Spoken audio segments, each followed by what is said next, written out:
চাঁদপুর 3 নদীর মোহনায় সুন্দর একটা স্মৃতিসৌধ আছে এখানে। 5জন বীরশ্রেষ্ঠ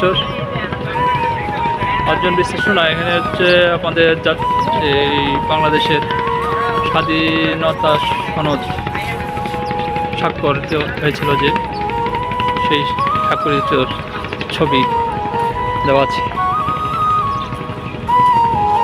ডাকাতিয়া নদী, পদ্মা নদী। এখানে যদি আপনারা আসতে চান তাহলে ঢাকা থেকে খুব সহজে আসতে পারবেন। ঢাকা থেকে লঞ্চে করে আসা যায় এবং বাসেও আসা যায়। আপনারা খুব সুন্দর জায়গা দেখতে পাবেন এবং খুবই ভালো লাগবে আপনাদের। আমার এই ভিডিওটা যদি ভালো লেগে থাকে তাহলে এই চ্যানেলটাকে সাবস্ক্রাইব করে এবং একটি লাইক দিয়ে যাবেন এবং বেল আইকনটাকে অন করে রাখবেন। আরও নতুন নতুন ভিডিও দিলে আপনারা পেয়ে যাবেন তাড়াতাড়ি।